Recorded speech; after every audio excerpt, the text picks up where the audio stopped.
나이만 5살 먹은 아들 때문에 나왔습니다. 네. 뭐 결혼을 했는데 네. 부인이 바람이 나서 나갔습니다. 네. 지금 아기 둘이 듣고 내가 지금 키우고 있습니다. 네. 키우고 있는데 지금 앞으로 결혼을 해야 되는데 네. 좋은 인연을 만나지겠는가 그 물어는 없습니다. 네. 좋은 인연을 만나기 어렵죠. 왜 그럴까요? 있는 여자도 도망가는데 어느 여자가 그거 들어올라 그러겠어요?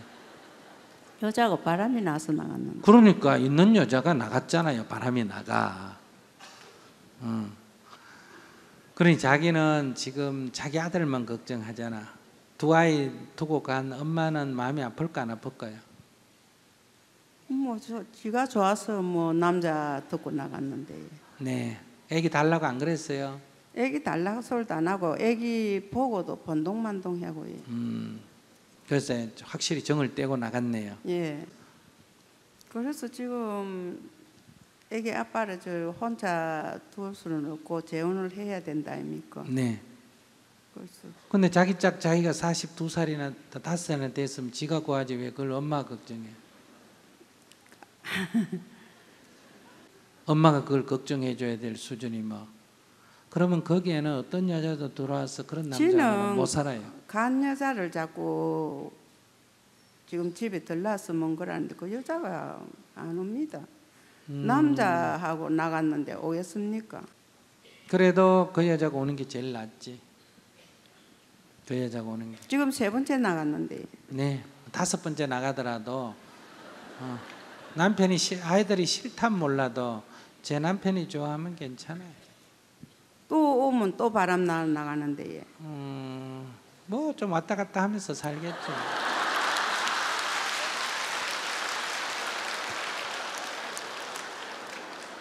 크게 생각하셔야 돼요. 아이들을 위해서는 그래도 제 어미가 키우는 게 제일 낫고, 그래야 나도 그 아이들 책임 안 져도 되고, 또 우리 아들도 그 여자한테 마음이 있다 그러면 우리 아들이 마음이 없다면 또 딴 문제인데 있다 그러면 어미가 그걸 막을 필요는 없어요. 그걸 내가 너 그정 나가서 살아라 이라니까 아들은 그런 마음은 또 없더라고요. 집에 같이 살아서요? 예. 아이고, 그럼 집 나가요. 내보냈어요. 아들이 안 나가려고 하더라도. 안 나가려고 그래요, 아들이. 근데 그런 남자, 엄마 옆에 붙어 있는 45살이나 되는 게 엄마 밑에 붙어 있는 그런 남자를 누가 좋아하겠어요? 여자가. 어려워요. 한 남자 두고 두 여자 경쟁하면서 안 살라 그래요, 요새 여자들. 그게 누구든지 간에.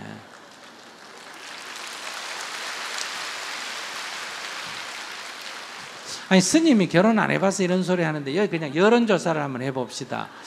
저런 경우에 아들이 남자가 엄마 같이 살겠다 하고 나가서 안 살라 그러고, 이런 경우에 젊은 여인들이 우리 남편 참 효자구나 이래 좋아하면서 살겠다, 나 같으면 좋겠다 하는 사람 손 한번 들어봐요.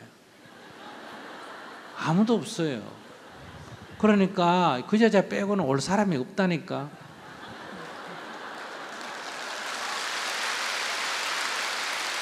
근데 그 여자는 나이가 20살이나 차이 돼요.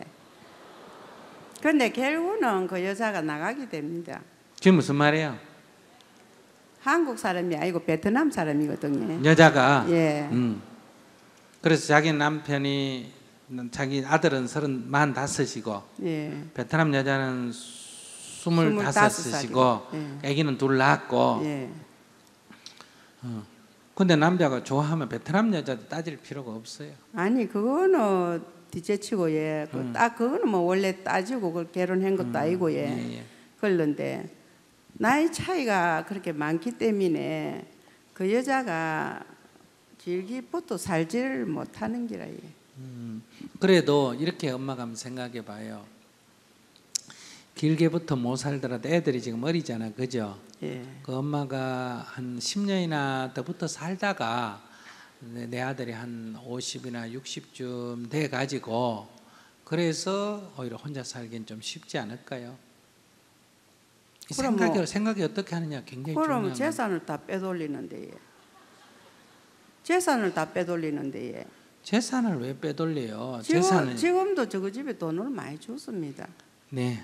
그 당연히 베트남에서 45살 먹는 아들이 25살 먹는 처녀와 결혼하려면 돈 좀 줘야지. 그럼 그걸 돈 하나도 안 주고 그냥 하려고. 많이 줬는데 예. 많이 주고 또 지 해더라 하는 짓은 다 해줬는데 예. 결국은 공부하러 다니면서 남자하고 나갔다 아닙니까? 근데 뭐 또 들러나 봐야 또 그런 식이지. 그럴 가능성이 있다고 내가 얘기하잖아요. 예. 왜 그러냐면 베트남에서 25살 먹는 그러니까 결혼할 때는 20살쯤 됐겠네요. 예. 20살 먹는 처녀가 40살 먹는 외국 남자하고 결혼할 때는 뭐 때문에 했겠어요? 이거 돈 보고 했겠지. 돈 보고 했겠죠. 그럼 이게 당연하게 받아들여야 돼요. 그걸 당연하게 받아들이는데 돈 보고 왔고 그럼 자기는 일단 한국 시민권 얻었잖아, 그죠? 안돼 안 얻었습니다. 못 얻었어요. 예. 그러면 약점이 잡혔네. 그 아니, 약점이 좋은 거 약점 잡았잖아요. 예. 예. 안지고 임시 그거밖에 없고 완전 주민등록도 안 나왔습니다. 그 어쨌든 그런 거 그다음에 이제 그 여자 쪽 입장에서 질문한다고 생각해 보세요. 그래서 뭐 가족을 위해서 돈 좀 받아가 어때요? 동생들 공부도 시키고 다 한다 생각하고 이제 했단 말이에요. 그래 와서 이제 돈을 계속 보내주려는데 지금 얘기 들어보면 돈 못 보내주게 한다는 거 아니에요? 아니 돈 보내줬어요. 아니 그래 보내주는데 자기는 계속 보내주고 싶을 거 아니에요? 그 지금 계속 보내주는 걸 자기는 시어머니는 지금 돈 빼돌린다 그러잖아요. 그러니까 이 이은 또 밖에 나가지고 어때요? 자기 나름대로 또 돈을 벌어야 될 거 아니에요. 제 가족을 먹여 살리거나 가족을 어떻게 해보려고 할 거예요. 이거는 왜 그러냐면 우리도 옛날에 우리 누나들이 다 이렇게 했기 때문에 우리 세대도 한국도 어려울 때 그러니까 자기 이제 결정을 해야죠. 근데 남편이 아들이 그 여자하고 살고 싶어 하면 3번 나가든 5번 나가든 어미가 간섭할 일은 아니다. 재산을 다 주더라도 그건 아들이 결정할 일이지. 아들이야 돈이 있습니까? 아무것도 없지. 아들이 돈 없으면 둘이가 빼돌리고 싶어도 빼돌릴 게 없잖아요. 월급 타가지고 이제 그거로 나가면 나갈까 뭐 재산은 없으니까. 네, 그럼 그 정도밖에 이혼을 해도 부모 재산이 이혼 사유에 들어가는 게 나중에 이혼을 해도 그러니까 거기 있는 재산 갖고 나누니까 뭐 크게 빼돌릴 것도 없네요. 빼돌려봐야 월급 탄 거 가져가는 것밖에 없잖아요. 생활비 받아 빼돌리는 것밖에. 예, 그거밖에 없는데 예. 이제 내가 생각할 때는 애가 지금 4살 5살이거든요. 네. 4살 5살인데 그 애가 자꾸 크게 되면은 엄마가 자꾸 나갔다 들어갔다가 하면은 아한테 지장이 많을 거 아닙니까? 네. 그게 이제 저는 문제지. 예. 네. 그래도 뭐 재음이니까 괜찮아요. 나갔다 들어갔다 해도 재음이니까. 그래서 애기들이 지금 뭐라나 뭐 엄마 오는 게 안 좋고 시엄마 오는 게 좋겠다 이러는데. 그럼 자기가 지금 40살 땐 총각도 지가 지장계를 한국에서 못 가가 베트남 여자한테 돈을 엄청나게 지원해주고 20살 먹는 여자를 데려와 결혼을 했는데 이제 애 둘이 딸인 45세까지 5년 지나가 애 둘 딸린 사람이 결혼을 하려면 결혼이 쉬울까 안 쉬울까? 좀 어렵겠지. 그럼 또 베트남이나 몽골에 가서 또 구해와야 될 거 아니에요? 장계가 가기 전에는 한국에서 지가 안 갈라 해서 내가 베트남을 끌고 갔다 아닙니까? 그 앞에는 뭐 한국에서도 좋은 여자가 많이 있었는데 지가 안 갈라 했다고 해. 그러니까 엄마가 내가 이렇게 한번 억지로 해서 더 일이 크게 벌어졌다면 앞으로는 이거 잘못된 게 아니라 아 내가 이렇게 남의 인생에 너무 나서면 안 되구나. 아무리 자식 일이라도 이제는 자식에게 맡겨야 되겠다. 이렇게 생각을 하고 엄마가 손을 떼야 됩니다.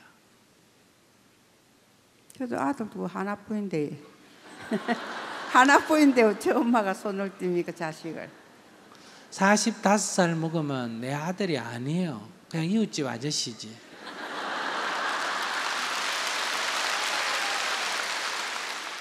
이거 지금 그렇게 생각하시면 해결이 안 되고요. 예. 기도를 할 때 예. 아이고 부처님 제가 어리석었습니다. 예, 제가 그렇게 기도합니다. 어리석었습니다.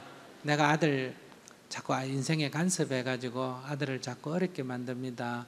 이제 바보 같은 짓 그만하겠습니다. 손을 떼겠습니다. 오늘부터 손을 딱 떼세요.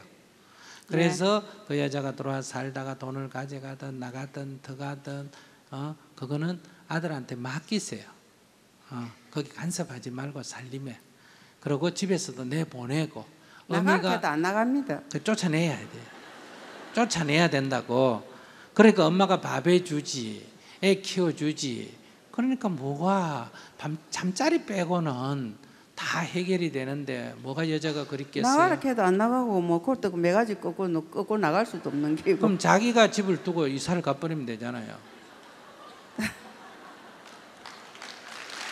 아이를 제대로 키우려면, 자식을 제대로 키우려면 그렇게 해야 돼요. 안 그러면 집에 하숙생이라고 생각하고 정을 딱 끊어야 돼요. 어쨌든 아들 인생에 간섭을 하지 마세요. 그럼 어떻게 키우든지 놔두세요.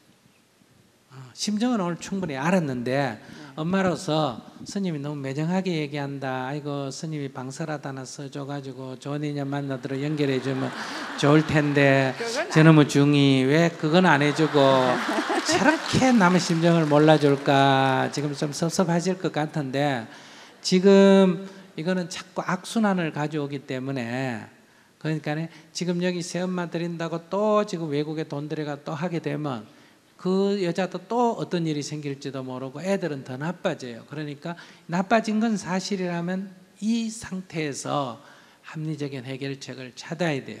그러니까 아들이 그 여자의 미련이 있다면, 그 여자가 안 온다면 미련이 있어봐야 소용없을 거. 그 여자가 온다면 자기들끼리 오고 가게 그냥 두세요. 애들 엄마기 때문에 우리는 아이를 사랑해야 됩니다. 자기가 엄이라고 생각하고 두 아이들 잘 돌보고, 자기가 애들 잘 돌보고 아들 그냥 큰 새끼라고 생각하고 집에 놔놓고 이렇게 그냥 살지, 또 장가 보낼 생각은 하지 마라. 불행을 자꾸 더 덧나게 만든다 이 말이에요. 이 정도에서 마무리 짓고 이제 장가 가려고 그래도 말려야 돼요. 잘 알겠습니다. 네. 네, 시원하게 해결이 안 돼가 답답하시겠습니다. 근데 이제 옆에서 보는 사람 눈에는 저게 이렇게 되면 어떻게 전개되고 저렇게 되면 어떻게 될까 결과가 환히 보이는데, 본인은 지금 당장 아들 장가 보내는 데만 딱 초점이 맞춰져 있으니까 잘 안 보이는 거예요. 그러니까 장가 보낼 생각은 하지 말라는 거예요. 애들 둘이 할머니가 돌보고, 그 아들도 그렇게 힘든다면 아들 잘 돌보고 그냥 그렇게 사세요.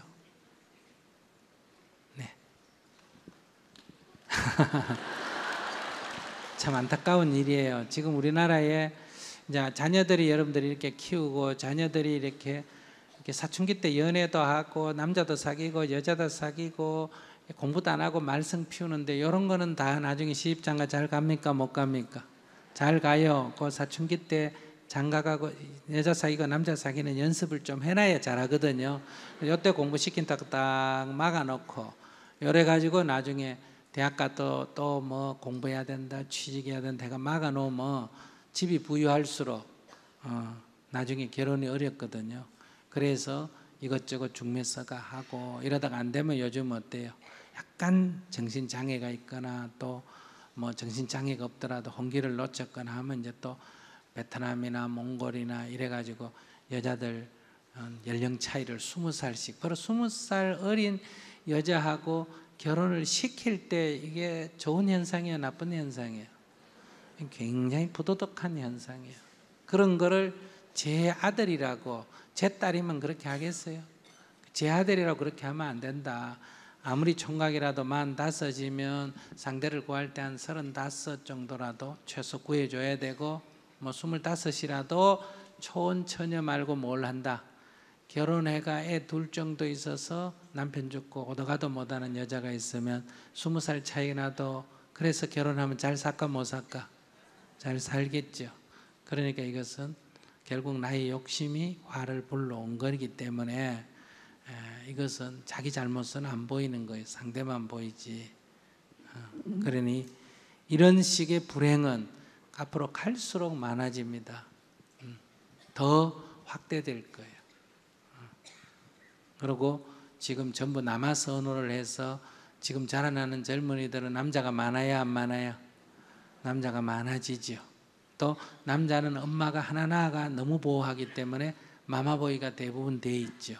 이럴 때 한국 여자들은 잘 선택을 안 하려 그러면 이제 전부 이게 부인 수요가 외국이고 그러면 다 또 그쪽에서는 다 똑똑한 여자일까 안 똑똑한 여자일까?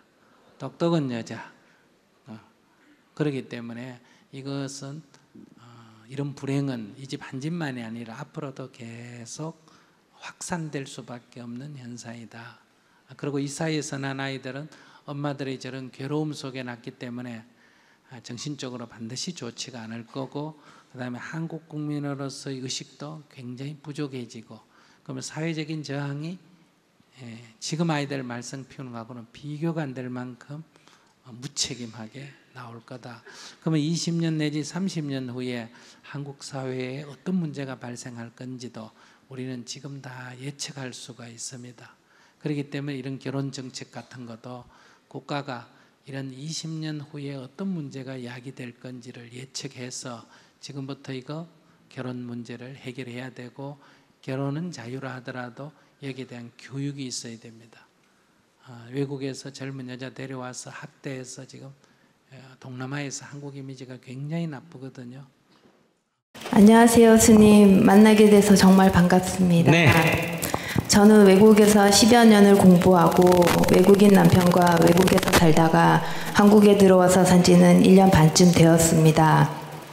그동안 저희 가족들이 외국인인 저희 남편과 별다른 문제 없이 지낸다고 생각했는데 얼마 전 저희 어머니께서 저희 신랑의 문제점을 지적하면서 둘의 관계가 문제가 생겼습니다. 강압적이고 권위적인 저희 아버지께는 무조건 네네 하는 저희 신랑이 항상 편하게 하라고 굳이 하기 싫으면 안 해도 된다고는 말씀하시던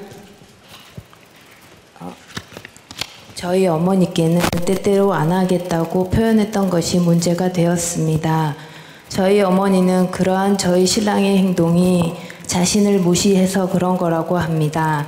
그러나 저희 신랑은 위계 질서의 문화 속에서 자란 사람이 아님에도 저희 부모님께 최선을 다해 자신의 의견을 굽히고 따랐음에도 이런 저희 어머니의 말에 큰 충격을 받았고 자기를 그렇게 생각하는 저희 가족을 어떻게 다시 만나야 할지 모르겠다며 거의 매일 슬퍼하고 인간관계 자체에 대한 회의가 든다고 저에게 매일 호소합니다. 게다가 저희 어머니께서는 너무 자주 만난 것이 문제가 되는 것 같다며 그냥 저희가 외국에 사는 것처럼 자주 연락하지 말라고 하십니다. 저는 이 둘 사이에서 어떻게 하는 게 좋을까요?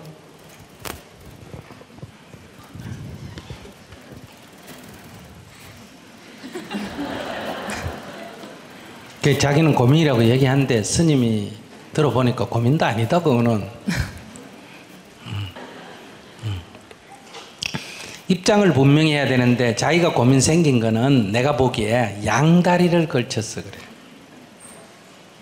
그러니까 한 남자가 두 여자를 양쪽에 손잡고 있으면 이 여자가 뭐라 그러고 저 여자가 뭐라 그러고 그러니까 고민이 생길 거 아니에요, 그죠? 네. 이 여자는 나만 봐라 그러고 저 여자는 또 나만 봐라 그러고 그래서 고민이 되는 거예요.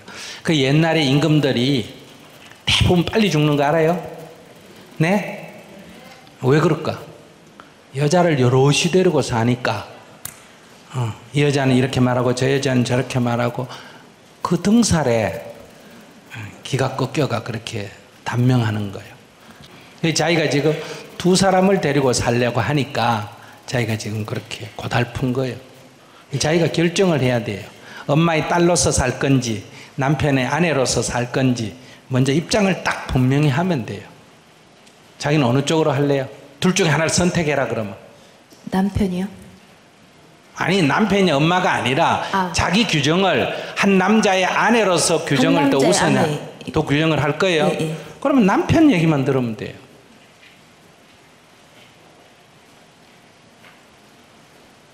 남편 하자는 대로만 하면 돼요. 그러니까 둘 사이에서 중재하려고 그러지 말고. 그러면 아무 고민 안 되잖아. 남편이 어떻게 하자 그래요? 남편 얘기 한번 들어봐요. 한번 해봐요. 남편이 친정 식구들하고 자주 만나지 말자 그래요? 아니요, 그런 건 또 아니에요. 남편은 제가 네가 그렇게 힘들면 그냥 나는 우리 식구 안 보고 살아도 된다 이렇게 얘기를 했어요. 그랬더니 그건 안 된대요. 제가 저희 가족이기 때문에. 근데 지금 자기가 제일 걱정하는 것은 자기가 우리 한국에서 와서 만난 우리 식구들이 자기가 한국에서 알고 있는 사람의 전부인데 엄마하고 사이가 틀어지면서 그 외에 다른 모든 가족들도 못 보게 되는 것에 대해서 너무 안타까워하고 있거든요. 아니 그러니까 자기가 입장을 분명히 하면 엄마 관계가 틀어질 이유가 없다는 거예요. 자기가 입장을 불분명하기 때문에 양다리를 걸쳐서 지금 문제가 있는 거지. 양다리를 걸치지 말고 입장을 딱 분명하게 나는 한 남자의 아내다 하는 입장을 딱 분명히 하면 엄마가 어떤 얘기를 해도 자기는 대답을 할 수 있어요. 엄마가 뭐라 그러는지 한번 얘기해 봐요. 엄마가 이제 자주 연락하지 말라고. 그럼 연락 안 하면 되지 뭐. 그러니까 내가 엄마를 싫어해서 연락 안 하면 불효가 되죠. 엄마가 연락하지 마라 하는 것은 엄마 말을 듣는 거니까 효자예요. 효녀예요. 그러니까 그건 아무 문제가 안 돼요. 알았어요 어머니 말씀대로 할게요 이러면 되는 거예요. 또 근데 저희 어머니께서는 그렇게 말씀하시고는 또 나중에 또 다르게 말씀을 하시더라고요. 그러니까 그렇게 말씀을 하고 또 다르게 뭐라고 하는데 얘기해 봐요. 아니 이 문제도 처음에는 뭐 제가 그래서 말씀을 드렸어요. 그러면 처음에 기분이 나빴을 때 얘기를 했었으면 괜찮지 않았냐 하니까 어머니가 처음에는 괜찮았대요. 근데 이게 시간이 지나니까 계속 나를 무시하는 것 같다면서. 아니 어머니도 자기가 뭐 엄마 딸 아니에요 그죠? 자기가 네. 양다리 걸치듯이 엄마도 양다리 걸치기 때문에 엄마도 지금 양다리 걸치거든요. 사이 보고 나 편한 대로 해라 그러고 이게 어디에 영감한테는 시킨 대로 딱 듣고 내 말 안 듣노 요렇게 딱 요렇게 양다리 걸쳐가 두 가지로 하니까 그래요. 그건 자기하고 닮았어 그래요. 자기가 엄마를 닮았어. 그러니까 자기가 양다리 걸치는 게 엄마다 이렇게 이해하시면 되지. 그러니까 엄마가 전화하지 마라 그러면 네 알았어요 이러고 전화를 하는 거예요. 그러고 이튿날 뭐 한다고? 전화를 하는 거예요. 너 집에 오지 마라 그러면 네 알았어요 어머니 그렇게 할게요 하고 이튿날 가는 거예요. 그럼 어머니의 양다리에 내가 맞추는 거예요. 나도 양다리를 걸치는 거예요. 이렇게 아시겠어요? 엄마가 뭐라고 하면 뭐든지 네 어머니 하고는 나도 내 맘대로 하는 거예요. 엄마도 네 맘 편한 대로 해라 그래 놓고는 네 왜 네 맘대로 하노 이렇게 얘기하잖아. 그럼 자기도 그렇게 딱 하면 돼요. 하나도 안 어려운데. 또 얘기해봐요. 내가 다 가르쳐줄 테니까. 그 고민 이제 해결이 됐어요? 잘 모르겠어요. 모르니까 쥐가 뭐 몰라서 그러지. 남편 문제는 아니에요. 뭐를 모르겠는데. 그러면 그냥 남편이 하자는 대로만 하면 되는 거예요. 자기 남편이 하자는 대로 못하는 인간인지 자기가. 왜? 양다리 걸치는 인간이기 때문에. 양다리 걸치지 않으면 남편이 하자면 네 알겠습니다 하고 그대로 딱 하는데 자기는 늘 양다리 걸치는 인간이니까. 그러니까 남편은 양다리 걸치는 인간이 아니니까 남편은 하자는 대로 딱 그대로 하고 엄마는 늘 말하는 건 네 하고 한 다리 받아주고 그다음에는 또 내 하고 싶은 대로 하고 이래. 남편이 집에 안 가는 거 싫어한다 그랬잖아 그죠? 네. 그러니까 집에 가는 거예요. 엄마가 오지 마라 하면 네 하고 엄마 말 들어주고 남편이 가기를 원하니까 또 가는 거예요. 그럼 되잖아. 해결이 되잖아. 근데 자기는 이제 다른 가족들이 자기를 어떻게 생각할지 걱정을 하더라고요. 그러니까 남편이 원하는 거는 친정 식구들과 사랑하는 아내가 가족들과 잘 지내기를 원하잖아. 그죠? 네. 그 남자 굉장한 남자다. 그죠?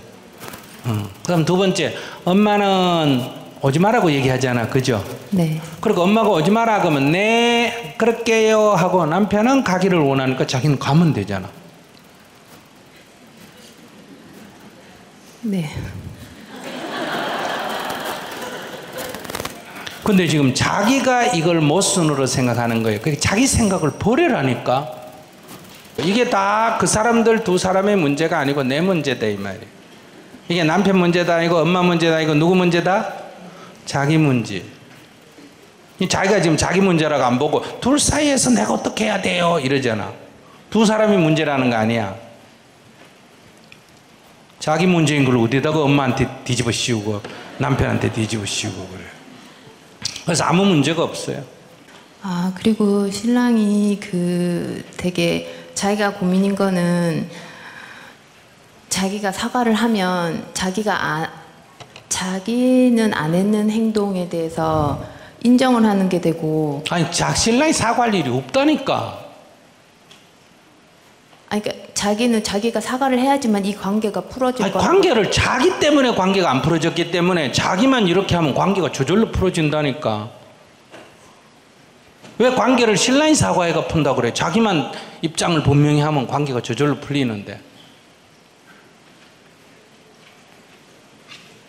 엄마가 사과할 일도 아니고 신랑이 사과할 일도 아니고 신랑이 고칠 일도 아니고 엄마가 고칠 일도 아니고 엄마는 엄마 지 성질대로 살고 신랑은 지 성질대로 살게 놔두라 이 말이야.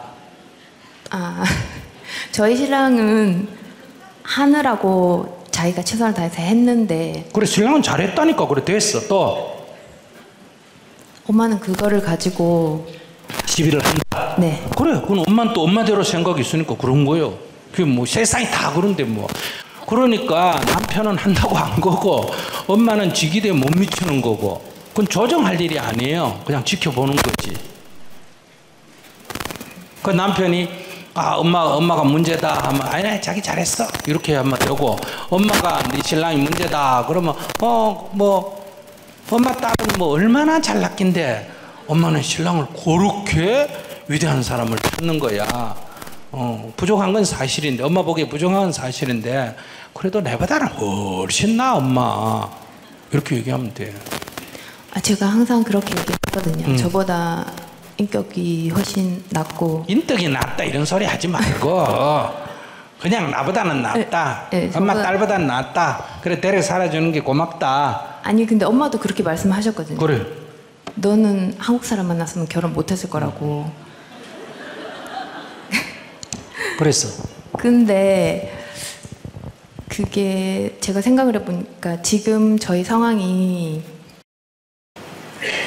제가 일을 하고 저희 신랑은 아직 학교를 다니고 있거든요.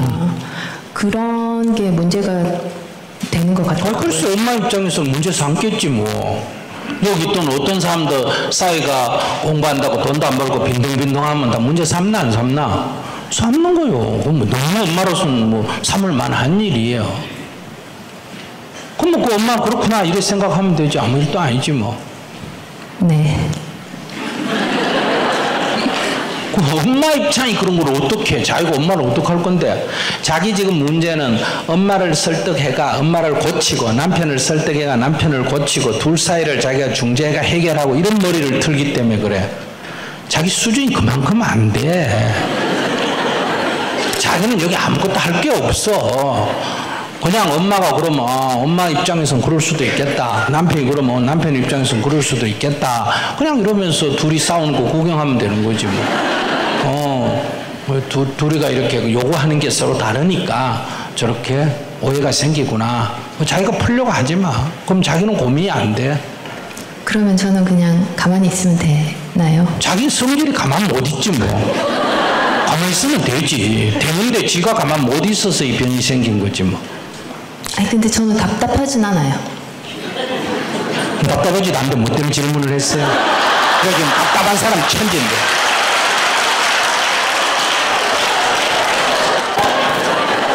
아니 근데 저희 신랑이 계속 거의 한 달 가까이 매일 그 얘기를 하니까. 뭐라고 하는데?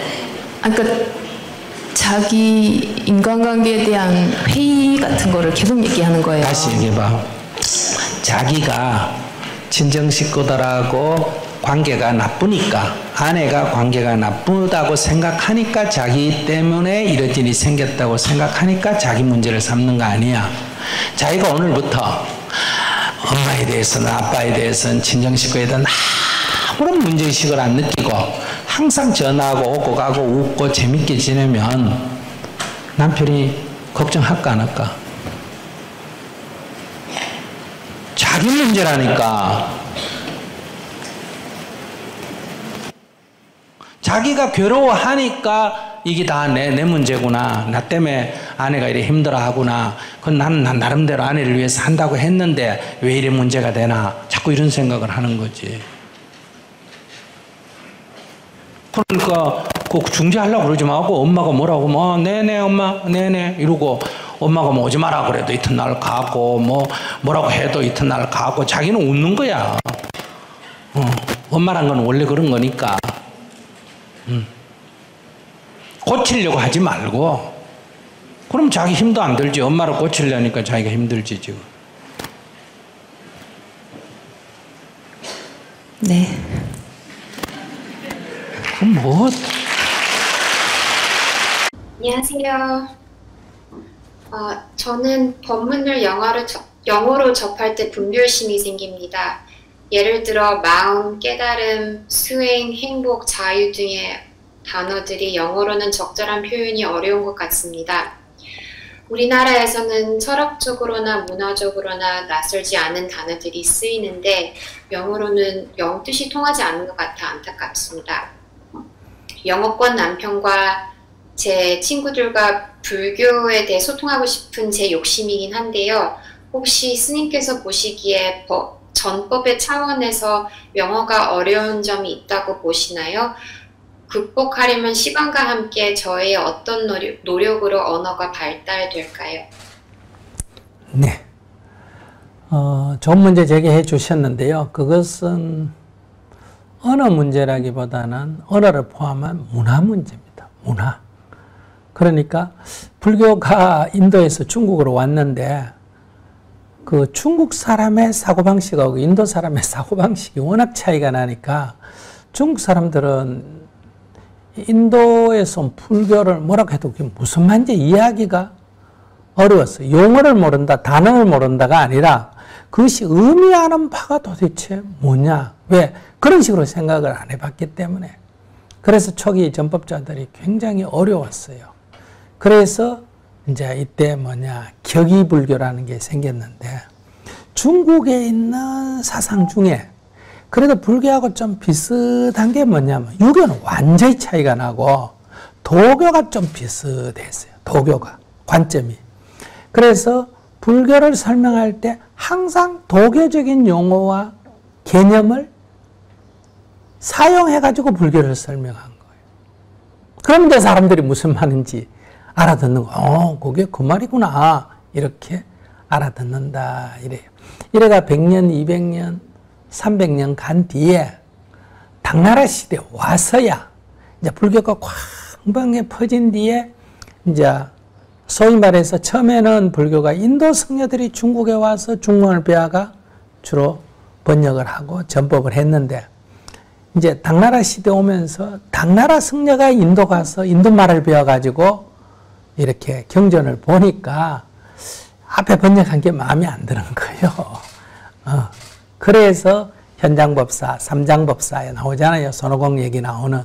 그때 와가지고 옛날에 번역한 걸 다 새로 번역한 거예요. 그래서 이번에는 어떠냐, 이 중국 사람이 중심이 돼가 번역한 거예요. 그러니까 인도 사람이 번역한 게 아니고 쉽게 얘기하면 제 법문을 또는 불교를 한국 사람이 영어를 배워가지고 번역했는데 미국 사람이 무슨 말인지 알아듣기가 굉장히 어려워. 그래서 나도 가서 미국 사람한테 설명할 때 잘 못 알아들으면 내가 성경을 인용해가 설명을 하면 그 말이야 이러고 금방 알아듣는데 말이야. 안 그러면 이제 서양 사람이 잘 아는 현대 철학 해결의 변정법이든지 마르크스 사상이든지 이런 걸 이용해가 설명하거나 과학을 가지고 설명하면 어때요? 금방 알아듣는다 이런 얘기예요.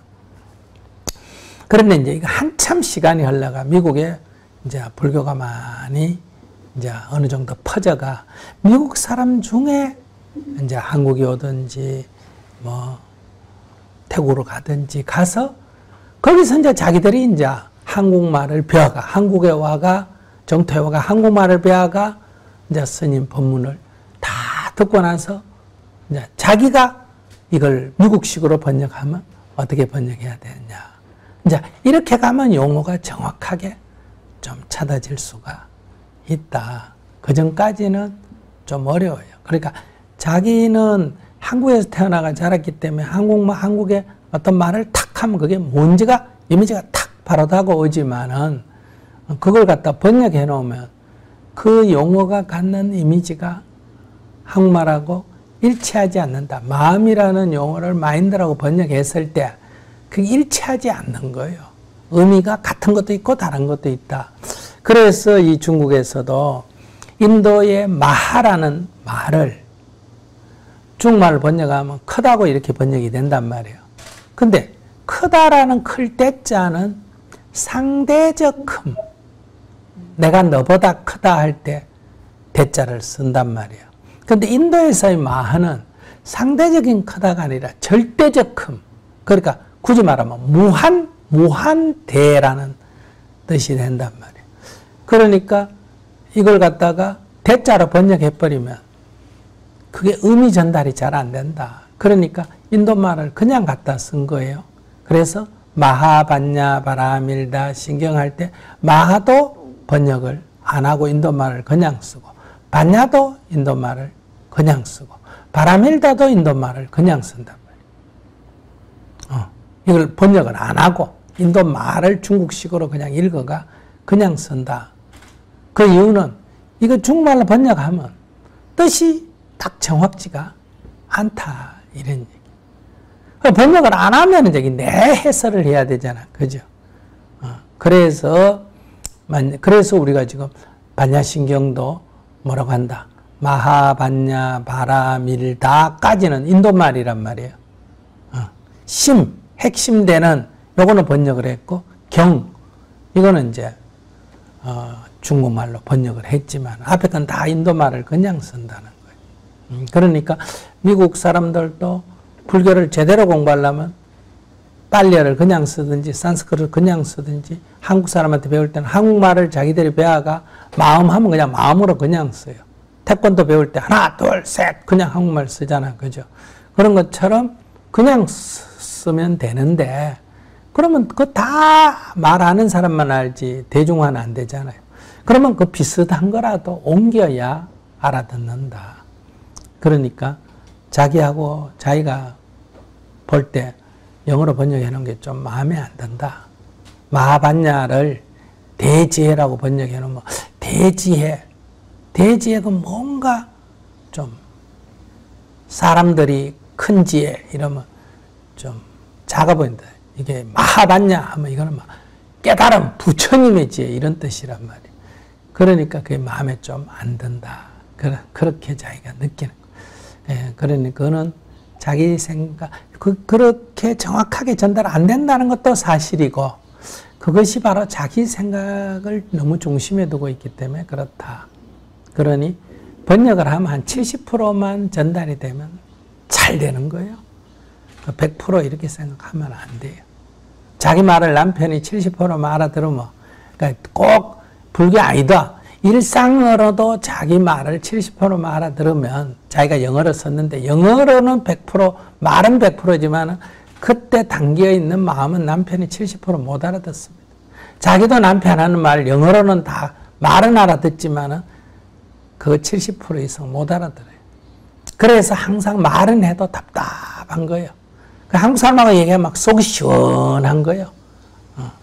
그게 이제 언어가 교체될 때 나타나는 현상이다. 그렇게 이해하시고, 뭐 아무 특별한 문제는 없는데 자꾸 그렇게 그걸 답답해하면 안 된다.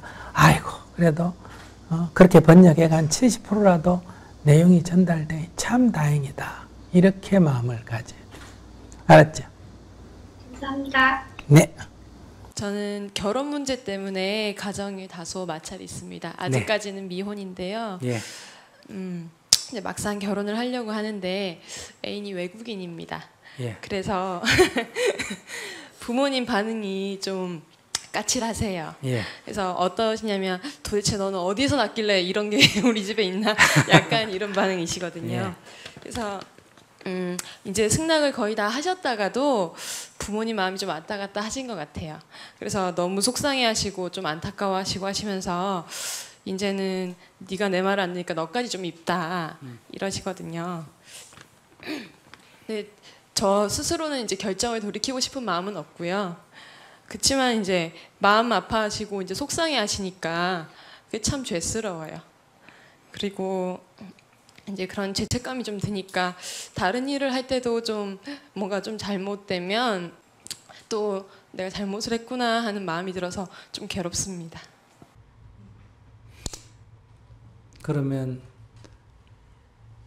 내가 외국인하고 결혼하면 우리 어머니가 두 손 들고 환영할 거라고 생각했어요? 이미 벌써 연애할 때 이런 결혼은 부모님은 반대하시거나 어쩔 수 없다 하더라도 마음 아파하실 거다 하는 거는 이미 예정된 거 아니에요? 그럼 그걸 각오하고 본인이 한 거 아니에요? 그러면 뭐 부모님 아픈 걸 가지고 또 내가 아파할 필요 없지. 이미 각오했는데 뭐. 제가 할 수 있는 게 아무도 이제 없는 것 같아서요. 그거 안 해도 괜찮아. 뭐. 부모가 가슴이 좀 쓰리고 속이 좀 아파야 돼.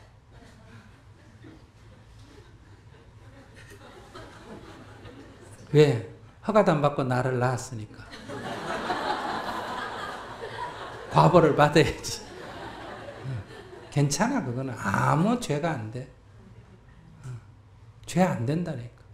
내가 외국인하고 결혼해서 우리 어머니가 나 때문에 울고 불고 가슴 아파하는 거는 그 어머니 짓 탓이지. 나한테 아무 내 윤리적으로 따져도 죄가 안 되고 과학적으로 따져도 죄가 안 되고 부처님 가르침으로 따져도 죄가 안 되고 아무 죄가 안 돼. 걱정할 필요가 없어. 그럼 아프면 자기 아프게 놔두세요, 그냥. 그냥 이웃집 할머니 보듯이 아이고 저 할머니는 딸이 외국인 한다고 저래 울고 가슴 아파하네.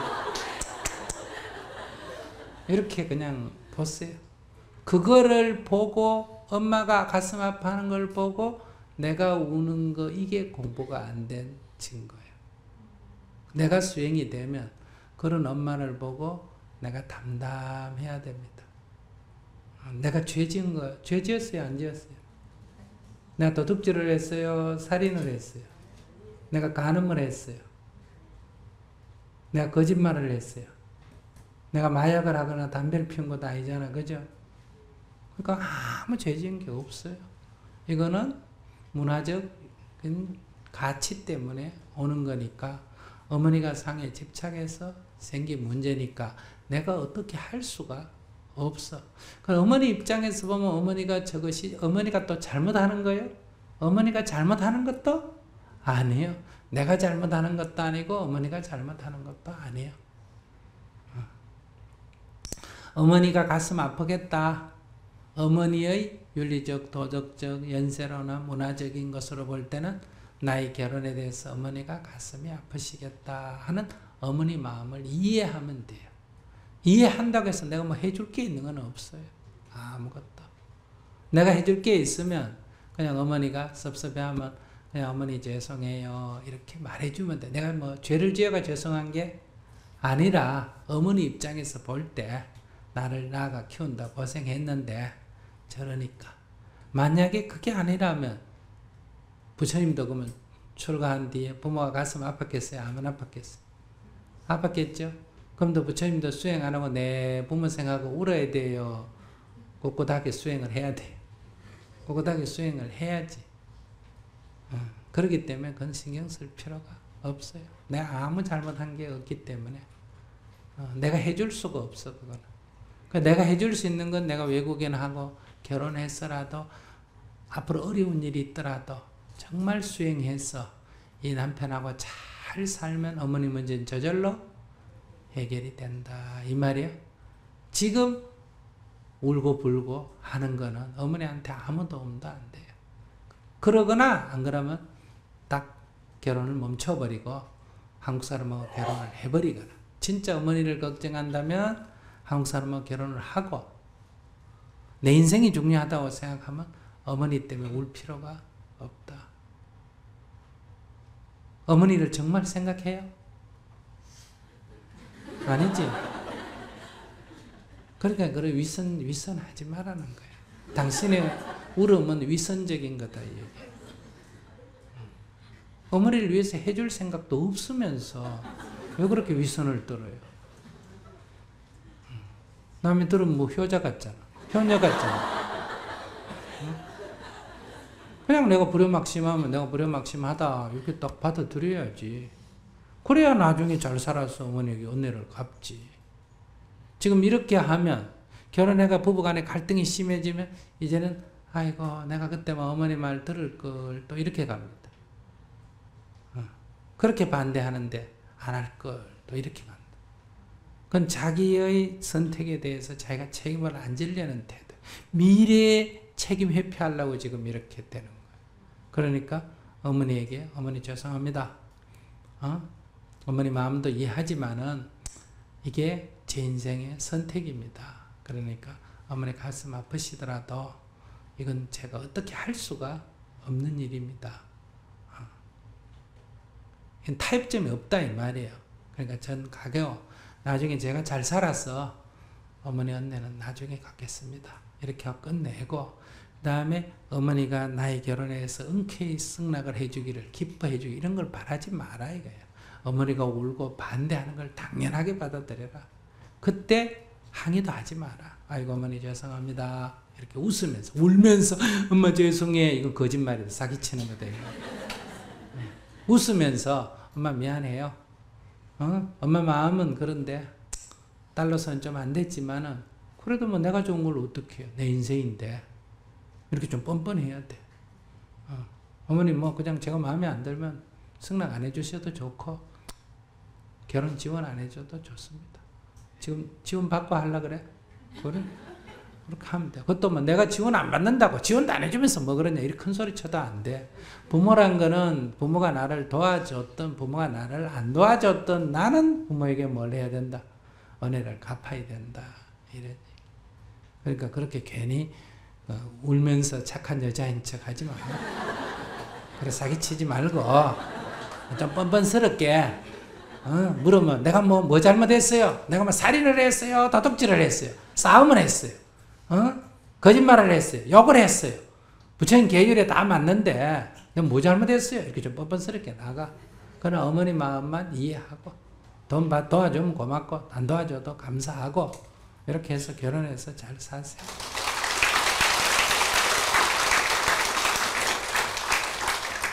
저는 45살 미혼이고요. 네. 이제는 결혼하고 싶은 생각이 들었고 또 결혼을 하게 되면 한국이 아닌 외국에서 살고 싶은 생각이 들어서 네. 해외 데이트 사이트에 가입을 했습니다. 네. 그래서 거기서 한 사람을 알게 됐는데 처음에는 그냥 영어 연습할 겸 저랑 나이 차이가 20살 차이가 나거든요. 그래서 그냥 연습할 겸 해서 그냥 채팅을 계속 했어요. 하루에 어떨 때는 다 거의 6시간 이상을 해서 제가 그동안 어떻게 살아왔고 어떤 실수를 했고 그런 얘기를 막 하다가 위로도 많이 받고 또 격려도 많이 받고 하다가 정말 괜찮은 사람이라는 생각이 들었어요. 그 사람도 또 사람을 찾고 있고 그래서 저는 이제 결혼을 하고 싶은 생각이 들어서 집에 얘기를 했더니 엄마가 이제 펄쩍 뛰시는 거예요.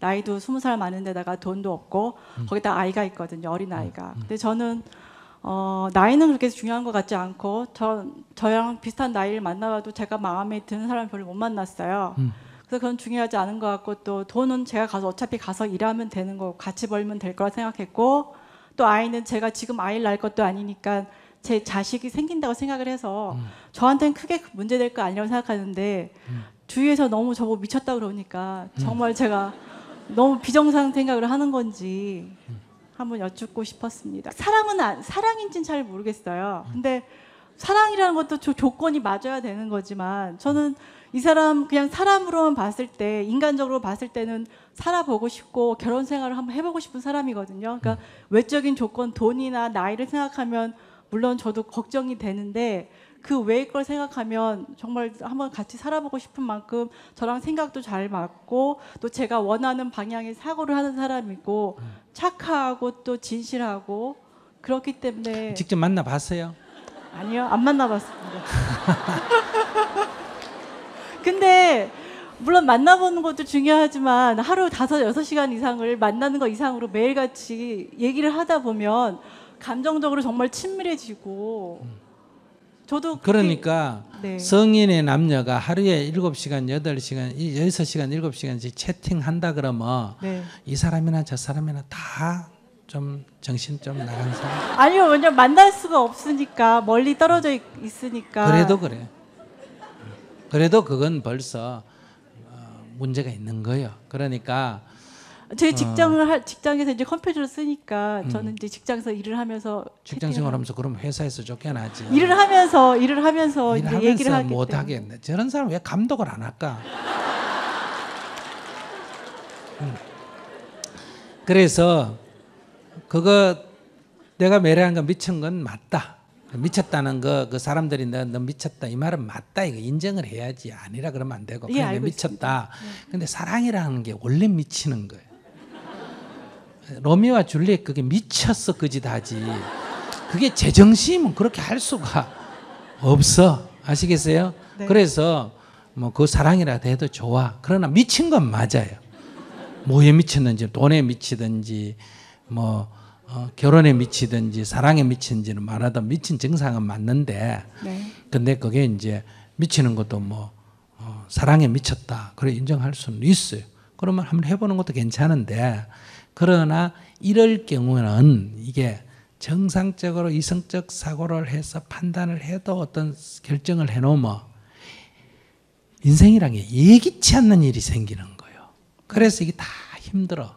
그런데 이런 미쳐서 결정하면 90%가 현실에 가면 안 맞는 거예요. 그러니까 자기는 안 되는 게 아니라 이렇게 결정하면 보통 사람보다는 이게 원만해지기가 가정생활 원만해지기 안 될 확률이 높다는 걸 인정을 하고 가야 돼요.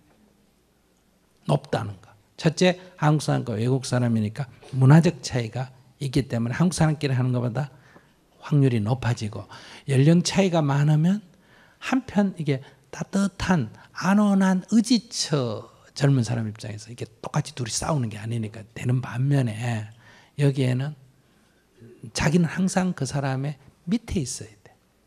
이 대등한 입장이 될 수가 없어. 연령이 이렇게 차이가 나면.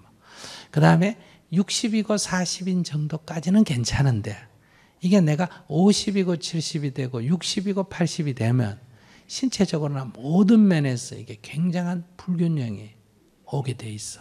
그래서 지금까지는 괜찮아. 예를 들면 40이고 20일 때는 큰 문제가 없습니다. 차이가 나도 아시겠어요? 30이고 50에도 문제가 없고 40, 60까지도 큰 문제가 없습니다. 근데 10년 지나고 50, 70 되면 굉장한 이게 갈등이 생긴다. 육체적이든 정신적이든. 그 다음에 더 10년이 지나면 더 큰 문제가 발생하게 된다. 그래서 그렇다고 안 되는 게 아니라 확률이 높다.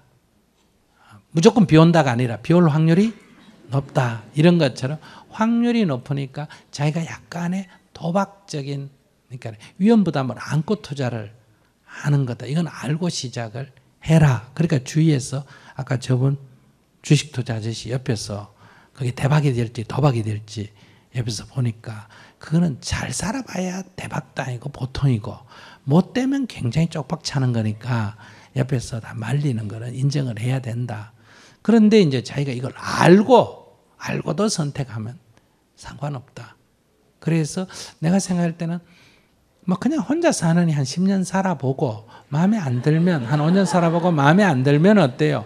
뭐 상처날 일이 크게 없잖아. 그 사람도 뭐 60인데 뭐 살아보고 한 5년 살다가 10년 살다 안 만나고 해서 큰 상처날 일이 없고 나도 큰 상처날 일이 없다. 애기 낳을 것도 아니고 애기 낳으면 이게 그냥 결정이 남녀의 문제가 아니라 이제는 자녀의 문제이기 때문에 이거는 20년 책임을 져야 되는 문제거든요. 네. 그래서 굉장히 큰 문제예요.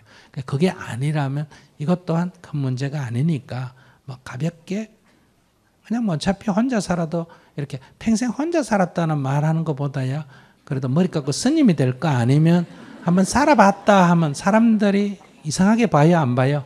안 봐. 요즘 혼자 사는 사람 이혼한 사람 워낙 많으니까. 그래서 뭐 이 딱지, 혼자 산다는 이 부담스러운 나이가 많이 넘었는데도 맨날 혼자라는 이 딱지 떼버리겠다. 뭐 그래서 크게 기대 안 걸고 해보자. 이러면 큰 문제는 없어요. 네, 그런 마음으로 시작하려고 그러는데. 뭐 괜찮아. 근데 그랬다 하더라도 위험 부담을 조금 줄이려면 네. 일단은 결혼을 결정하지 말고 네. 그러니까 친구를 먼저 만나보고 네. 첫째 만나보고 두 번째 이제 만나서 이렇게 비행기값이 좀 들더라도 만나보고 두 번째는 만나면서 채팅하고 만나보고 하는 걸 두세 번 하고 그 다음에 저건 하지 말고 이렇게 결혼식은 하지 말고 동거를 어때요? 이런 경우는 가서 한 6개월 영어도 배울 겸 아시겠어요? 근데 영어를 배우는 거는 학원 가서 배우는 것보다는 이렇게 연애하거나 결혼 생활하면서 배우는 게 100배 더 잘 배웁니다. 그 이유는 이 학원에서 배우는 거는 이 지식적인 것만 전달이 돼 인간의 감정이 전달 안 되는데 결혼을 하게 되면 그 묘한 인간의 감정이 전달되기 때문에 그런 감정일 때 이 표현을 어떻게 하느냐 이 문제는 살아봐야 알아요. 선생님도 지금 영어를 영어를 앞으로 좀 배우고 싶어요. 그래서 자꾸 나보고 영어를 배우래. 난 배우고 싶진 않은데 내가 영어를 지금이라도 배워야 된다 하면 짧은 시간 내에 가장 이 인생 상담할 정도 영어를 배우려면 제일 효과적인 방법 뭐예요? 승복 벗고 미국에 가서 한국 사람 없는데 외국 여자하고 결혼해서 한 5년을 어때요? 5년을 일체 외부 출입 안 하고 거기서 그 동네에서만 살고 그냥 그 생활에 아주 충실해서 살면서 그 사람하고 감정적인 갈등을 겪고 결혼을 하면서 배워야 적어도 외국 사람하고 뭘 할 수 있다. 증문, 즉서를 할 수 있지. 그 정도 아니면 불가능해요. 그러니까 그런 면에서 가서 영어 배우는 마음으로 가서 뭐 여러 가지 문제가 있으니까 가서 한번 살아보는 거예요. 이렇게 선택을 해서 결혼을 하는 방법이 있고 그러면 또 뭐 비자니 이런 문제가 있으니까 그건 뭐 한번 이혼했다는 거 그게 뭐 그리 중요하냐. 뉴질랜드는 비자 결혼 없어요. 안 해도 파트너로 비자 받을 수 있거든요. 그래요? 네. 그럼 괜찮아. 한번 해봐. 오케이. 좋아. 근데 스님 제가 그동안 살아오면서 이렇게 결정적인 제 인생에 안 좋은 실수를 몇 번 했고 저희 식구들이 참 너는 어리석다는 얘기를 많이 들었어요. 그래서 저는 만약에 같이 결혼을 하게 된다면 그냥 이렇게 사는 결혼하게 된다면 하지 말라니까. 예, 그냥 한번 가보겠다 이 정도만. 예, 그냥 같이 살게 된다면 그냥 저는 새로운 경험으로 하고 새로운 곳에서 새로운 사람 만나보는 경험으로 하겠다 그런 마음으로 시작하려고 하는데 이게 어리석은 생각인지 아니면 엄마 말대로 좀 더 기다려보고 좋은 사람을 기다리라는데 저는 여태까지 제가 사람을 좀 많이 솔직히 고르고 따졌어요. 그래서 이제는 뭐 제가 좋아하는 사람을 그렇지. 골렸어. 지금 최악을 골리네. 그래서 근데 저는 그 사람이 그냥 좋으니까 다른 사람보다 좋으니까 그냥 아니 그러니까 그건 어쩔 수 없다니까. 내가 좋으면 그 따질 필요가 없다니까. 나이도 따질 필요 없고 설령 자기보다 20살 밑에라도 아무 문제가 안 돼. 20살이 많든 20살 밑이든 뭐 뭐든 그건 자기가 좋으니까 선택하는 거니까. 다만 일상적으로 결혼해서 나타나는 어떤 그런 꿈은 버리고 내가 좋으니까 그 사람이 뭐 80이 됐든 상관 안 한다. 그렇게 생각을 하고 가는 건 좋지만은 부모가 볼 때 어떤 결과를 평가할 때는 100% 어리석은 생각에 속하는 건 맞아. 그러나 이렇게 얘기해. 어리석은 건 맞다. 그러나 내가 좋은 걸로 어떻게 이렇게 자 나가면 몰라도 이것이 아주 엄마는 반대하지만 내 선택이 현명했다. 이렇게 자꾸 합리화시키려면 안 돼. 이건 어리석은 선택이고 약간 미친 증상 맞습니다. 결과가 아주 안 돌 확률이 훨씬 높다. 맞습니다. 그런데 문제는 내가 좋은 걸 어떡합니까? 정성도 지하기 싫으면 싫다고. 내가 좋은 걸 어떡하느냐. 그러니까 스님 되는 거 이거 부모가 볼 땐 다 말려도 지가 좋으니까 어떻게 해요? 그죠? 그래도 부모가 볼 때는 스님 되는 것보다는 낫지 않을까? 말리고 싶어요? 여러분들은 말리고 싶어요? 한번 대중한테 한번 물어보자. 자, 이런 경우에 안 했으면 좋겠다는 사람 손 한번 들어봐요. 손 내려. 한번 해보지 뭐. 손 들어봐. 와, 상당히 있네. 지지가 있네. 뭐 한 10대 1 정도 된다. 10대 1 정도 된다는 것은 위험 부담이 90%다. 이렇게 생각하고 그래도 배팅을 한번 해보겠다. 해도 좋아. 저 주식보다 확률이 이게 높을 것 같은데. 선택은 누가 하는 거다? 내가 하고 결과는 누가 책임진다? 내가 책임지는데 그 결과를 너무 낙관적으로 예측을 하지 마라. 나쁠 거다, 안 될 거다 이런 말이 아니에요. 그러니까 이거는 확률이 이렇게 이럴 확률이 높고 안 될 확률이 높다. 그래서 걱정하라는 게 아니라 그러나 나는 한번 배팅을 해보고 싶다 하면 해볼 수도 있다. 이런 얘기.